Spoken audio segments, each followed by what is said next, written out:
ಬೆಂಗಳೂರಿನ ಸರ್ಕಾರಿ ಆಸ್ಪತ್ರೆಗಳಲ್ಲಿ ವೆಂಟಿಲೇಟರ್ ಹಾಗೂ ಬೆಡ್ಗಳ ಕೊರತೆ ಇದೆಯಾ ಅನ್ನೋ ಪ್ರಶ್ನೆ ಹುಟ್ಕೊಂಡಿದೆ. ಈ ರೀತಿಯ ಪ್ರಶ್ನೆ ಹುಟ್ಟಲು ಕಾರಣವಾಗಿದ್ದು ಕೇವಲ 2 ದಿನದ ಹಿಂದೆ ಸಿಲಿಕಾನ್ ಸಿಟಿಯಲ್ಲಿ ನಡೆದಿರುವಂತಹ ಒಂದು ಘಟನೆ. ಬನಶಂಕರಿ ಪೊಲೀಸ್ ಠಾಣಾ ವ್ಯಾಪ್ತಿಯಲ್ಲಿ ಮಾರ್ಚ್ 16ರಂದು 61 ವರ್ಷದ ಬಸವರಾಜ್ ಅವರು ಖಾಸಗಿ ಆಸ್ಪತ್ರೆ ಮುಂಭಾಗದಲ್ಲಿ ನಡ್ಕೊಂಡು ಹೋಗ್ತಾ ಇರ್ತಾರೆ. ಈ ಒಂದು ಸಂದರ್ಭದಲ್ಲಿ ದ್ವಿಚಕ್ರ ವಾಹನವೊಂದು ವೇಗವಾಗಿ ಬಂದು ಅವರಿಗೆ ಡಿಕ್ಕಿ ಹೊಡೆಯುತ್ತೆ. ಡಿಕ್ಕಿ ಹೊಡೆದಂಥ ಸಂದರ್ಭದಲ್ಲಿ ನೆಲಕ್ಕೆ ಬಿದ್ದಂತಹ ಬಸವರಾಜ್ ಅವರ ತಲೆಗೆ ಗಂಭೀರವಾಗಿ ಗಾಯವಾಗಿರುತ್ತೆ. ಬಸವರಾಜ್ ಅವರನ್ನು ಕೂಡಲೇ ಅಲ್ಲಿರುವಂತಹ ಖಾಸಗಿ ಆಸ್ಪತ್ರೆಗೆ ದಾಖಲು ಮಾಡ್ತಾರೆ. ತದನಂತರದಲ್ಲಿ ಅವರನ್ನ ಅಲ್ಲಿರುವಂತಹ ವೈದ್ಯರು ನಿಮಾನ್ಸ್ ಆಸ್ಪತ್ರೆಗೆ ದಾಖಲಿಸುವಂತ ಸೂಚನೆ ಕೊಟ್ಟ ಮೇರೆಗೆ ನಿಮಾನ್ಸ್ ಆಸ್ಪತ್ರೆಗೆ ದಾಖಲು ಮಾಡ್ತಾರೆ.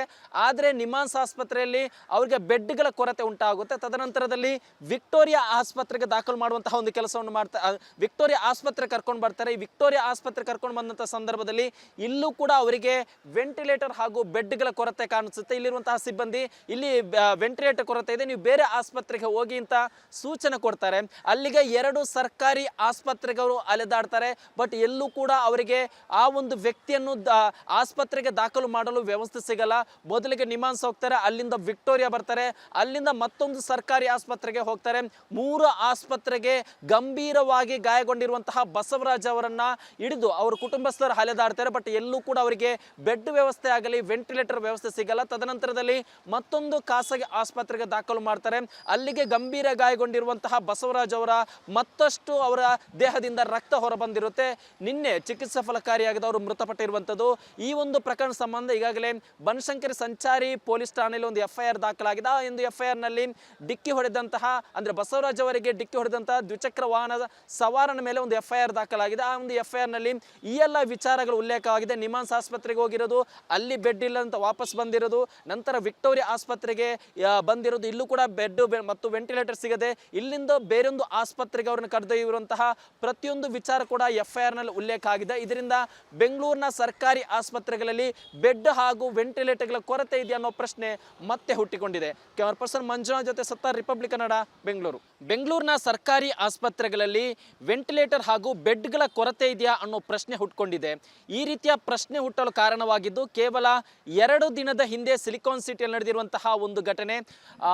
ಬನಶಂಕರಿ ಪೊಲೀಸ್ ಠಾಣಾ ವ್ಯಾಪ್ತಿಯಲ್ಲಿ ಮಾರ್ಚ್ 16ರಂದು 61 ವರ್ಷದ ಬಸವರಾಜ್ ಅವರು ಖಾಸಗಿ ಆಸ್ಪತ್ರೆ ಮುಂಭಾಗದಲ್ಲಿ ನಡ್ಕೊಂಡು ಹೋಗ್ತಾ ಇರ್ತಾರೆ. ಈ ಒಂದು ಸಂದರ್ಭದಲ್ಲಿ ದ್ವಿಚಕ್ರ ವಾಹನವೊಂದು ವೇಗವಾಗಿ ಬಂದು ಅವರಿಗೆ ಡಿಕ್ಕಿ ಹೊಡೆಯುತ್ತೆ. ಡಿಕ್ಕಿ ಹೊಡೆದಂಥ ಸಂದರ್ಭದಲ್ಲಿ ನೆಲಕ್ಕೆ ಬಿದ್ದಂತಹ ಬಸವರಾಜ್ ಅವರ ತಲೆಗೆ ಗಂಭೀರವಾಗಿ ಗಾಯವಾಗಿರುತ್ತೆ. ಬಸವರಾಜ್ ಅವರನ್ನು ಕೂಡಲೇ ಅಲ್ಲಿರುವಂತಹ ಖಾಸಗಿ ಆಸ್ಪತ್ರೆಗೆ ದಾಖಲು ಮಾಡ್ತಾರೆ. ತದನಂತರದಲ್ಲಿ ಅವರನ್ನ ಅಲ್ಲಿರುವಂತಹ ವೈದ್ಯರು ನಿಮಾನ್ಸ್ ಆಸ್ಪತ್ರೆಗೆ ದಾಖಲಿಸುವಂತ ಸೂಚನೆ ಕೊಟ್ಟ ಮೇರೆಗೆ ನಿಮಾನ್ಸ್ ಆಸ್ಪತ್ರೆಗೆ ದಾಖಲು ಮಾಡ್ತಾರೆ. ಆದರೆ ನಿಮಾನ್ಸ್ ಆಸ್ಪತ್ರೆಯಲ್ಲಿ ಅವರಿಗೆ ಬೆಡ್ಗಳ ಕೊರತೆ ಉಂಟಾಗುತ್ತೆ. ತದನಂತರದಲ್ಲಿ ವಿಕ್ಟೋರಿಯಾ ಆಸ್ಪತ್ರೆಗೆ ದಾಖಲು ಮಾಡುವಂತಹ ಒಂದು ಕೆಲಸವನ್ನು ಮಾಡ್ತಾರೆ. ವಿಕ್ಟೋರಿಯಾ ಆಸ್ಪತ್ರೆ ಕರ್ಕೊಂಡು ಬರ್ತಾರೆ. ಈ ವಿಕ್ಟೋರಿಯಾ ಆಸ್ಪತ್ರೆ ಕರ್ಕೊಂಡು ಬಂದಂಥ ಸಂದರ್ಭದಲ್ಲಿ ಇಲ್ಲೂ ಕೂಡ ಅವರಿಗೆ ವೆಂಟಿಲೇಟರ್ ಹಾಗೂ ಬೆಡ್ಗಳ ಕೊರತೆ ಕಾಣಿಸುತ್ತೆ. ಇಲ್ಲಿರುವಂತಹ ಸಿಬ್ಬಂದಿ ಇಲ್ಲಿ ವೆಂಟಿಲೇಟರ್ ಕೊರತೆ ಇದೆ, ನೀವು ಬೇರೆ ಆಸ್ಪತ್ರೆಗೆ ಹೋಗಿ ಅಂತ ಸೂಚನೆ ಕೊಡ್ತಾರೆ. ಅಲ್ಲಿಗೆ 2 ಸರ್ಕಾರಿ ಆಸ್ಪತ್ರೆಗಳು ಅಲೆದಾಡ್ತಾರೆ. ಬಟ್ ಎಲ್ಲೂ ಕೂಡ ಅವರಿಗೆ ಆ ಒಂದು ವ್ಯಕ್ತಿಯನ್ನು ಆಸ್ಪತ್ರೆಗೆ ದಾಖಲು ಮಾಡಲು ವ್ಯವಸ್ಥೆ ಸಿಗಲ್ಲ. ಮೊದಲಿಗೆ ನಿಮಾನ್ಸ್ ಹೋಗ್ತಾರೆ, ಅಲ್ಲಿಂದ ವಿಕ್ಟೋರಿಯಾ ಬರ್ತಾರೆ, ಅಲ್ಲಿಂದ ಮತ್ತೊಂದು ಸರ್ಕಾರಿ ಆಸ್ಪತ್ರೆಗೆ ಹೋಗ್ತಾರೆ. 3 ಆಸ್ಪತ್ರೆಗೆ ಗಂಭೀರವಾಗಿ ಗಾಯಗೊಂಡಿರುವಂತಹ ಬಸವರಾಜ್ ಅವರನ್ನ ಹಿಡಿದು ಅವರ ಕುಟುಂಬಸ್ಥರು ಅಲೆದಾಡ್ತಾರೆ. ಬಟ್ ಎಲ್ಲೂ ಕೂಡ ಅವರಿಗೆ ಬೆಡ್ ವ್ಯವಸ್ಥೆ ಆಗಲಿ ವೆಂಟಿಲೇಟರ್ ವ್ಯವಸ್ಥೆ ಸಿಗಲ್ಲ. ತದನಂತರದಲ್ಲಿ ಮತ್ತೊಂದು ಖಾಸಗಿ ಆಸ್ಪತ್ರೆಗೆ ದಾಖಲು ಮಾಡ್ತಾರೆ. ಅಲ್ಲಿಗೆ ಗಂಭೀರ ಗಾಯಗೊಂಡಿರುವಂತಹ ಬಸವರಾಜ್ ಅವರ ಮತ್ತಷ್ಟು ಅವರ ದೇಹದಿಂದ ರಕ್ತ ಹೊರಬಂದಿರುತ್ತೆ. ನಿನ್ನೆ ಚಿಕಿತ್ಸೆ ಫಲಕಾರಿಯಾಗದ ಅವರು ಮೃತಪಟ್ಟಿರುವಂಥದ್ದು. ಈ ಒಂದು ಪ್ರಕರಣ ಸಂಬಂಧ ಈಗಾಗಲೇ ಬನಶಂಕರಿ ಸಂಚಾರಿ ಪೊಲೀಸ್ ಠಾಣೆಯಲ್ಲಿ ಒಂದು FIR ದಾಖಲಾಗಿದೆ. ಆ ಒಂದು FIR ನಲ್ಲಿ ಡಿಕ್ಕಿ ಹೊಡೆದಂತಹ ಅಂದ್ರೆ ಬಸವರಾಜ್ ಅವರಿಗೆ ಡಿಕ್ಕಿ ಹೊಡೆದಂತಹ ದ್ವಿಚಕ್ರ ವಾಹನದ ಸವಾರನ ಮೇಲೆ ಒಂದು FIR ದಾಖಲಾಗಿದೆ. ಆ ಒಂದು FIR ನಲ್ಲಿ ಈ ಎಲ್ಲ ವಿಚಾರಗಳು ಉಲ್ಲೇಖವಾಗಿದೆ. ನಿಮಾನ್ಸ್ ಆಸ್ಪತ್ರೆಗೆ ಹೋಗಿರೋದು, ಅಲ್ಲಿ ಬೆಡ್ ಇಲ್ಲ ಅಂತ ವಾಪಸ್ ಬಂದಿರೋದು, ನಂತರ ವಿಕ್ಟೋರಿಯಾ ಆಸ್ಪತ್ರೆಗೆ ಬಂದಿರೋದು, ಇಲ್ಲೂ ಕೂಡ ಬೆಡ್ ಮತ್ತು ವೆಂಟಿಲೇಟರ್ ಸಿಗದೆ ಇಲ್ಲಿಂದ ಬೇರೊಂದು ಆಸ್ಪತ್ರೆಗೆ ಅವ್ರನ್ನ ಕರೆದೊಯ್ಯುವಂತಹ ಪ್ರತಿಯೊಂದು ವಿಚಾರ ಕೂಡ FIR ನಲ್ಲಿ ಉಲ್ಲೇಖ ಆಗಿದೆ. ಇದರಿಂದ ಬೆಂಗಳೂರಿನ ಸರ್ಕಾರಿ ಆಸ್ಪತ್ರೆಗಳಲ್ಲಿ ಬೆಡ್ ಹಾಗೂ ವೆಂಟಿಲೇಟರ್ಗಳ ಕೊರತೆ ಇದೆ ಅನ್ನೋ ಪ್ರಶ್ನೆ ಮತ್ತೆ ಹುಟ್ಟಿಕೊಂಡಿದೆ. ಕ್ಯಾಮರಾ ಪರ್ಸನ್ ಮಂಜುನಾಥ್ ಜೊತೆ ಸತ್ತಾರ್, ರಿಪಬ್ಲಿಕ್ ಕನ್ನಡ, ಬೆಂಗಳೂರು. ಬೆಂಗಳೂರಿನ ಸರ್ಕಾರಿ ಆಸ್ಪತ್ರೆಗಳಲ್ಲಿ ವೆಂಟಿಲೇಟರ್ ಹಾಗೂ ಬೆಡ್ಗಳ ಕೊರತೆ ಇದೆಯಾ ಅನ್ನೋ ಪ್ರಶ್ನೆ ಹುಟ್ಕೊಂಡಿದೆ. ಈ ರೀತಿಯ ಪ್ರಶ್ನೆ ಹುಟ್ಟಲು ಕಾರಣವಾಗಿದ್ದು ಕೇವಲ 2 ದಿನದ ಹಿಂದೆ ಸಿಲಿಕಾನ್ ಸಿಟಿಯಲ್ಲಿ ನಡೆದಿರುವಂತಹ ಒಂದು ಘಟನೆ.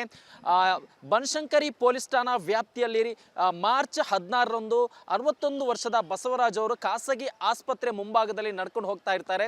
ಈ ಒಂದು ಸಂದರ್ಭದಲ್ಲಿ ದ್ವಿಚಕ್ರ ವಾಹನವೊಂದು ವೇಗವಾಗಿ ಬಂದು ಅವರಿಗೆ ಡಿಕ್ಕಿ ಹೊಡೆದಂಥ ಸಂದರ್ಭದಲ್ಲಿ ನೆಲಕ್ಕೆ ಬಿದ್ದಂತಹ ಬಸವರಾಜ್ ಅವರ ತಲೆಗೆ ಗಂಭೀರವಾಗಿ ಗಾಯವಾಗಿರುತ್ತೆ. ಬಸವರಾಜ್ ಅವರನ್ನು ಕೂಡಲೇ ಅಲ್ಲಿರುವಂತಹ ಖಾಸಗಿ ಆಸ್ಪತ್ರೆಗೆ ದಾಖಲು ಮಾಡ್ತಾರೆ. ತದನಂತರದಲ್ಲಿ ಅವರನ್ನ ಅಲ್ಲಿರುವಂತಹ ವೈದ್ಯರು ನಿಮಾನ್ಸ್ ಆಸ್ಪತ್ರೆಗೆ ದಾಖಲಿಸುವಂತ ಸೂಚನೆ ಕೊಟ್ಟ ಮೇರೆಗೆ ನಿಮಾನ್ಸ್ ಆಸ್ಪತ್ರೆಗೆ ದಾಖಲು ಮಾಡ್ತಾರೆ. ಆದರೆ ನಿಮಾನ್ಸ್ ಆಸ್ಪತ್ರೆಯಲ್ಲಿ ಅವರಿಗೆ ಬೆಡ್ಗಳ ಕೊರತೆ ಉಂಟಾಗುತ್ತೆ. ತದನಂತರದಲ್ಲಿ ವಿಕ್ಟೋರಿಯಾ ಆಸ್ಪತ್ರೆಗೆ ದಾಖಲು ಮಾಡುವಂತಹ ಒಂದು ಕೆಲಸವನ್ನು ಮಾಡ್ತಾರೆ. ವಿಕ್ಟೋರಿಯಾ ಆಸ್ಪತ್ರೆ ಕರ್ಕೊಂಡು ಬರ್ತಾರೆ. ಈ ವಿಕ್ಟೋರಿಯಾ ಆಸ್ಪತ್ರೆ ಕರ್ಕೊಂಡು ಬಂದಂಥ ಸಂದರ್ಭದಲ್ಲಿ ಇಲ್ಲೂ ಕೂಡ ಅವರಿಗೆ ವೆಂಟಿಲೇಟರ್ ಹಾಗೂ ಬೆಡ್ಗಳ ಕೊರತೆ ಕಾಣಿಸುತ್ತೆ. ಇಲ್ಲಿರುವಂತಹ ಸಿಬ್ಬಂದಿ ಇಲ್ಲಿ ವೆಂಟಿಲೇಟರ್ ಕೊರತೆ ಇದೆ, ನೀವು ಬೇರೆ ಆಸ್ಪತ್ರೆಗೆ ಹೋಗಿ ಅಂತ ಸೂಚನೆ ಕೊಡ್ತಾರೆ. ಅಲ್ಲಿಗೆ 2 ಸರ್ಕಾರಿ ಆಸ್ಪತ್ರೆಗಳು ಅಲೆದಾಡ್ತಾರೆ. ಬಟ್ ಎಲ್ಲೂ ಕೂಡ ಅವರಿಗೆ ಆ ಒಂದು ವ್ಯಕ್ತಿಯನ್ನು ಆಸ್ಪತ್ರೆಗೆ ದಾಖಲು ಮಾಡಲು ವ್ಯವಸ್ಥೆ ಸಿಗಲ್ಲ. ಮೊದಲಿಗೆ ನಿಮಾನ್ಸ್ ಹೋಗ್ತಾರೆ, ಅಲ್ಲಿಂದ ವಿಕ್ಟೋರಿಯಾ ಬರ್ತಾರೆ, ಅಲ್ಲಿಂದ ಮತ್ತೊಂದು ಸರ್ಕಾರಿ ಆಸ್ಪತ್ರೆಗೆ ಹೋಗ್ತಾರೆ. 3 ಆಸ್ಪತ್ರೆಗೆ ಗಂಭೀರವಾಗಿ ಗಾಯಗೊಂಡಿರುವಂತಹ ಬಸವರಾಜ್ ಅವರನ್ನ ಹಿಡಿದು ಅವರ ಕುಟುಂಬಸ್ಥರು ಅಲೆದಾಡ್ತಾರೆ. ಬಟ್ ಎಲ್ಲೂ ಕೂಡ ಅವರಿಗೆ ಬೆಡ್ ವ್ಯವಸ್ಥೆ ಆಗಲಿ ವೆಂಟಿಲೇಟರ್ ವ್ಯವಸ್ಥೆ ಸಿಗಲ್ಲ. ತದನಂತರದಲ್ಲಿ ಮತ್ತೊಂದು ಖಾಸಗಿ ಆಸ್ಪತ್ರೆಗೆ ದಾಖಲು ಮಾಡ್ತಾರೆ. ಅಲ್ಲಿಗೆ ಗಂಭೀರ ಗಾಯಗೊಂಡಿರುವಂತಹ ಬಸವರಾಜ್ ಅವರ ಮತ್ತಷ್ಟು ಅವರ ದೇಹದಿಂದ ರಕ್ತ ಹೊರಬಂದಿರುತ್ತೆ. ನಿನ್ನೆ ಚಿಕಿತ್ಸೆ ಫಲಕಾರಿಯಾಗಿದೆ, ಅವರು ಮೃತಪಟ್ಟಿರುವಂಥದ್ದು. ಈ ಒಂದು ಪ್ರಕರಣ ಸಂಬಂಧ ಈಗಾಗಲೇ ಬನಶಂಕರಿ ಸಂಚಾರಿ ಪೊಲೀಸ್ ಠಾಣೆಯಲ್ಲಿ ಒಂದು FIR ದಾಖಲಾಗಿದೆ. ಆ ಒಂದು FIR ನಲ್ಲಿ ಡಿಕ್ಕಿ ಹೊಡೆದಂತಹ ಅಂದ್ರೆ ಬಸವರಾಜ್ ಅವರಿಗೆ ಡಿಕ್ಕಿ ಹೊಡೆದಂತಹ ದ್ವಿಚಕ್ರ ವಾಹನದ ಸವಾರನ ಮೇಲೆ ಒಂದು FIR ದಾಖಲಾಗಿದೆ. ಆ ಒಂದು FIR ನಲ್ಲಿ ಈ ಎಲ್ಲ ವಿಚಾರಗಳು ಉಲ್ಲೇಖವಾಗಿದೆ. ನಿಮಾನ್ಸ್ ಆಸ್ಪತ್ರೆಗೆ ಹೋಗಿರೋದು, ಅಲ್ಲಿ ಬೆಡ್ ಇಲ್ಲ ಅಂತ ವಾಪಸ್ ಬಂದಿರೋದು, ನಂತರ ವಿಕ್ಟೋರಿಯಾ ಆಸ್ಪತ್ರೆಗೆ ಬಂದಿರೋದು, ಇಲ್ಲೂ ಕೂಡ ಬೆಡ್ ಮತ್ತು ವೆಂಟಿಲೇಟರ್ ಸಿಗದೆ ಇಲ್ಲಿಂದ ಬೇರೊಂದು ಆಸ್ಪತ್ರೆಗೆ ಅವರನ್ನು ಕರೆದೊಯ್ಯುವಂತಹ ಪ್ರತಿಯೊಂದು ವಿಚಾರ ಕೂಡ FIR ನಲ್ಲಿ ಉಲ್ಲೇಖ ಆಗಿದೆ. ಇದರಿಂದ ಬೆಂಗಳೂರಿನ ಸರ್ಕಾರಿ ಆಸ್ಪತ್ರೆಗಳಲ್ಲಿ ಬೆಡ್ ಹಾಗೂ ವೆಂಟಿಲೇಟರ್ಗಳ ಕೊರತೆ ಇದೆ ಅನ್ನೋ ಪ್ರಶ್ನೆ ಮತ್ತೆ ಹುಟ್ಟಿಕೊಂಡಿದೆ. ಕ್ಯಾಮರಾ ಪರ್ಸನ್ ಮಂಜುನಾಥ್ ಜೊತೆ ಸತ್ತಾರ್, ರಿಪಬ್ಲಿಕ್ ಕನ್ನಡ, ಬೆಂಗಳೂರು. ಬೆಂಗಳೂರಿನ ಸರ್ಕಾರಿ ಆಸ್ಪತ್ರೆಗಳಲ್ಲಿ ವೆಂಟಿಲೇಟರ್ ಹಾಗೂ ಬೆಡ್ಗಳ ಕೊರತೆ ಇದೆಯಾ ಅನ್ನೋ ಪ್ರಶ್ನೆ ಹುಟ್ಕೊಂಡಿದೆ. ಈ ರೀತಿಯ ಪ್ರಶ್ನೆ ಹುಟ್ಟಲು ಕಾರಣವಾಗಿದ್ದು ಕೇವಲ 2 ದಿನದ ಹಿಂದೆ ಸಿಲಿಕಾನ್ ಸಿಟಿಯಲ್ಲಿ ನಡೆದಿರುವಂತಹ ಒಂದು ಘಟನೆ. ಬನಶಂಕರಿ ಪೊಲೀಸ್ ಠಾಣಾ ವ್ಯಾಪ್ತಿಯಲ್ಲಿ ಮಾರ್ಚ್ 16ರಂದು 61 ವರ್ಷದ ಬಸವರಾಜ್ ಅವರು ಖಾಸಗಿ ಆಸ್ಪತ್ರೆ ಮುಂಭಾಗದಲ್ಲಿ ನಡ್ಕೊಂಡು ಹೋಗ್ತಾ ಇರ್ತಾರೆ. ಈ ಒಂದು ಸಂದರ್ಭದಲ್ಲಿ ದ್ವಿಚಕ್ರ ವಾಹನವೊಂದು ವೇಗವಾಗಿ ಬಂದು ಅವರಿಗೆ ಡಿಕ್ಕಿ ಹೊಡೆದಂತಹ ಸಂದರ್ಭದಲ್ಲಿ ನೆಲಕ್ಕೆ ಬಿದ್ದಂತಹ ಬಸವರಾಜ್ ಅವರ ತಲೆಗೆ ಗಂಭೀರವಾಗಿ ಗಾಯವಾಗಿರುತ್ತೆ. ಬಸವರಾಜ್ ಅವರನ್ನು ಕೂಡಲೇ ಅಲ್ಲಿರುವಂತಹ ಖಾಸಗಿ ಆಸ್ಪತ್ರೆಗೆ ದಾಖಲು ಮಾಡ್ತಾರೆ. ತದನಂತರದಲ್ಲಿ ಅವರನ್ನ ಅಲ್ಲಿರುವಂತಹ ವೈದ್ಯರು ನಿಮಾನ್ಸ್ ಆಸ್ಪತ್ರೆಗೆ ದಾಖಲಿಸುವಂತ ಸೂಚನೆ ಕೊಟ್ಟ ಮೇರೆಗೆ ನಿಮಾನ್ಸ್ ಆಸ್ಪತ್ರೆಗೆ ದಾಖಲು ಮಾಡ್ತಾರೆ.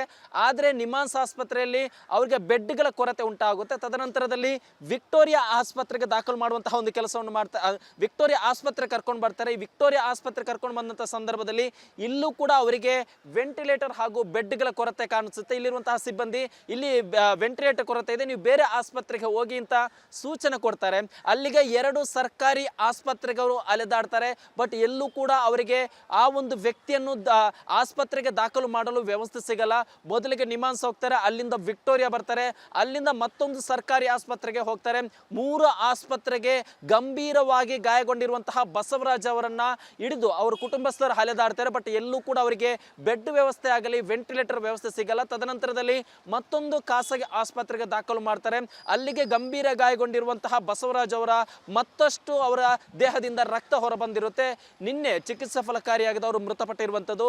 ಈ ಒಂದು ಪ್ರಕರಣ ಸಂಬಂಧ ಈಗಾಗಲೇ ಬನಶಂಕರಿ ಸಂಚಾರಿ ಪೊಲೀಸ್ ಠಾಣೆಯಲ್ಲಿ ಒಂದು FIR ದಾಖಲಾಗಿದೆ. ಆ ಒಂದು FIR ನಲ್ಲಿ ಡಿಕ್ಕಿ ಹೊಡೆದಂತಹ ಅಂದ್ರೆ ಬಸವರಾಜ್ ಅವರಿಗೆ ಡಿಕ್ಕಿ ಹೊಡೆದಂತಹ ದ್ವಿಚಕ್ರ ವಾಹನದ ಸವಾರನ ಮೇಲೆ ಒಂದು FIR ದಾಖಲಾಗಿದೆ. ಆ ಒಂದು FIR ನಲ್ಲಿ ಈ ಎಲ್ಲ ವಿಚಾರಗಳು ಉಲ್ಲೇಖವಾಗಿದೆ. ನಿಮಾನ್ಸ್ ಆಸ್ಪತ್ರೆಗೆ ಹೋಗಿರೋದು, ಅಲ್ಲಿ ಬೆಡ್ ಇಲ್ಲ ಅಂತ ವಾಪಸ್ ಬಂದಿರೋದು, ನಂತರ ವಿಕ್ಟೋರಿಯಾ ಆಸ್ಪತ್ರೆಗೆ ಬಂದಿರೋದು, ಇಲ್ಲೂ ಕೂಡ ಬೆಡ್ ಮತ್ತು ವೆಂಟಿಲೇಟರ್ ಸಿಗದೆ ಇಲ್ಲಿಂದ ಬೇರೊಂದು ಆಸ್ಪತ್ರೆಗೆ ಅವರನ್ನು ಕರೆದೊಯ್ಯುವಂತಹ ಪ್ರತಿಯೊಂದು ವಿಚಾರ ಕೂಡ FIR ನಲ್ಲಿ ಉಲ್ಲೇಖ ಆಗಿದೆ. ಇದರಿಂದ ಬೆಂಗಳೂರಿನ ಸರ್ಕಾರಿ ಆಸ್ಪತ್ರೆಗಳಲ್ಲಿ ಬೆಡ್ ಹಾಗೂ ವೆಂಟಿಲೇಟರ್ಗಳ ಕೊರತೆ ಇದೆ ಅನ್ನೋ ಪ್ರಶ್ನೆ ಮತ್ತೆ ಹುಟ್ಟಿಕೊಂಡಿದೆ. ಕ್ಯಾಮರಾ ಪರ್ಸನ್ ಮಂಜುನಾಥ್ ಜೊತೆ ಸತ್ತಾರ್, ರಿಪಬ್ಲಿಕ್ ಕನ್ನಡ, ಬೆಂಗಳೂರು.